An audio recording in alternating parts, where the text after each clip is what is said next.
Somos da CarbonFi, o podcast da Carbon Business School, a escola de negócios do mercado de crédito de carbono e finanças regenerativas. Hoje a gente vai fazer uma análise a fundo da Frente Parlamentar Mista em Defesa da Amazônia Legal. Estamos nos baseando num estudo recente da Carbon Business School, tá? Porque, vamos combinar, a Amazônia é muito mais que só a maior floresta tropical do mundo. É um ativo geopolítico fundamental e também palco daquele dilema gigantesco, né? Como é que a gente concilia desenvolvimento para quase 30 milhões de pessoas com a conservação ambiental que é essencial para o planeta todo? Nossa ideia aqui é tentar entender melhor a complexidade, as contradições dessa frente regional lá no Congresso. Então, por onde a gente começa a desembrulhar isso? Qual é a essência dessa frente? Olha, o ponto de partida, acho que o mais importante mesmo é entender que essa frente não é um bloco coeso, monolítico, que pensa igualzinho sobre a Amazônia. Pelo contrário, a principal característica dela é, na verdade, a enorme heterogeneidade interna. É quase como um campo onde visões bem diferentes sobre o que significa desenvolver a região se confrontam o tempo todo. Ah, entendi. E isso, claro, ajuda a explicar por que é tão difícil ver um avanço claro numa única direção, sabe? Faz todo sentido. E como é que essa disputa interna se organiza? Quais são essas visões que entram em choque ali dentro? Basicamente, a gente pode ver três grandes grupos, três alas principais. Primeiro tem a ala que a gente pode chamar de desenvolvimentista ou pró-agronegócio. O foco deles é bem claro: expansão da agropecuária, mineração, grandes projetos de infraestrutura, estradas, hidrelétricas. Eles são muito alinhados com a Frente Parlamentar da Agropecuária, a FPA. Certo, a FPA. Exato. Depois tem uma segunda ala, que é a da bioeconomia e sustentabilidade. Essa aposta mais na ideia da floresta em pé. Defendem pesquisa da biodiversidade, turismo ecológico, sistemas agroflorestais. É uma ala que dialoga mais com a frente ambientalista, por exemplo. E, por fim, tem uma terceira ala, mais voltada para os interesses urbanos. O pessoal preocupado com os problemas das cidades amazônicas, como Manaus, Belém. Aí entram questões como segurança pública, saneamento básico e, claro, um ponto muito forte para a bancada do Amazonas, que é a defesa da Zona Franca de Manaus, a ZFM. Entendi. São visões bem distintas mesmo. Mas aí fica a pergunta: como é que um grupo tão fragmentado assim consegue ter uma missão comum? Ou pelo menos objetivos declarados? O que une essa gente toda, apesar das diferenças? É uma ótima pergunta. Apesar das divisões, eles conseguem sim se articular em torno de alguns pontos. Um deles é promover o tal do desenvolvimento sustentável. Só que, claro, o próprio termo sustentável já vira um campo de disputa ali dentro, né? O que isso significa na prática para cada ala? Imagino. Outro objetivo muito claro é influenciar a alocação de recursos. Ou seja, brigar por mais verba do orçamento federal, mais dinheiro de fontes como o Fundo Amazônia para a região. A regularização fundiária também aparece como um ponto-chave.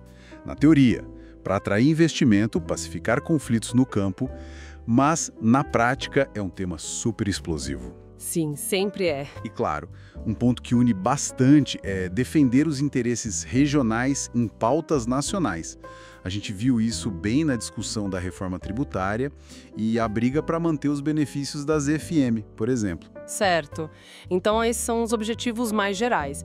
E como isso se traduz em ações concretas? Quais são as pautas que realmente mobilizam a frente? Onde essas contradições ficam mais evidentes? E aí que a coisa realmente esquenta, sabe? A regularização fundiária é uma dessas pautas centrais e muito alinhada com os interesses da FPA.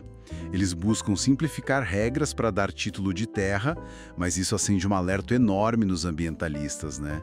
Pelo risco de acabar legitimando grilagem, apropriação ilegal de terra pública. Um risco bem real, né? Sem dúvida.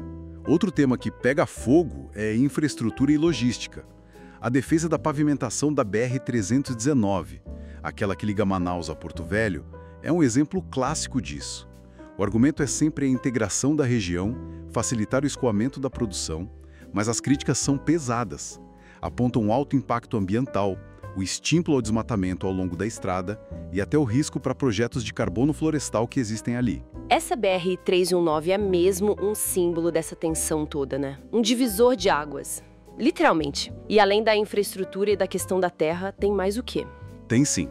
Tem a pauta super polêmica da mineração em terras indígenas, que está naquele projeto de lei, o PL 191 de 2020. Essa é defendida mais pela ala desenvolvimentista, que vê ali uma fonte de riqueza, de royalties para os municípios, mas enfrenta uma resistência gigantesca dos povos indígenas e dos ambientalistas. Claro. E não dá para esquecer a defesa constante da Zona Franca de Manaus. Aí é principalmente a bancada do Amazonas que puxa, mas mostra como interesses industriais específicos também entram nessa equação complexa da frente. Entendi. Diante desse quadro todo, com essas divisões, essas pautas polêmicas, qual é a análise crítica que a gente pode fazer? Como entender o peso real dessa frente e as suas alianças no jogo político? Olha, a análise central que emerge é que aquele conflito básico, desenvolvimento mais tradicional versus conservação e bioeconomia, marca profundamente a atuação da frente. Em votações importantes sobre meio ambiente, por exemplo, como foi a do marco temporal, aquela tese jurídica sobre demarcação de terras indígenas, o que a gente viu, e levantamentos como o da PIB mostraram isso, Sim. foi a maioria da bancada amazônica votando alinhada com a FPA, com a bancada ruralista. Isso sugere que a visão mais ligada ao agronegócio ainda tem um peso muito grande ali dentro. Entendi. O discurso pode ser diverso, mas na hora do voto... Exato. E as alianças refletem isso. A FPA acaba sendo a principal aliada da ala desenvolvimentista. Do outro lado, as frentes ambientalista e indígenas são os principais contrapontos, as principais opositoras em muitas pautas. E aí tem as frentes industriais que aparecem como parceiras pontuais, principalmente na questão da ZFM, como a gente falou. Ou seja, no fim das contas, a Frente Parlamentar da Amazônia Legal funciona como um espelho das próprias disputas pelo futuro da região, né? Não dá para colocar um rótulo simples nela. O poder dela parece vir dessa capacidade de unir a região na hora de pedir recursos. Mas a direção que ela vai tomar, o futuro que ela vai ajudar a construir, depende muito de qual dessas visões internas vai prevalecer, qual vai ganhar mais força. Perfeito. E se a gente conecta isso ao quadro maior, entender essa dinâmica interna é crucial. É vital para investidores que estão olhando para projetos de carbono, para bioeconomia na região. É vital para os governos que precisam formular políticas públicas eficazes e para a sociedade civil que acompanha os rumos da floresta.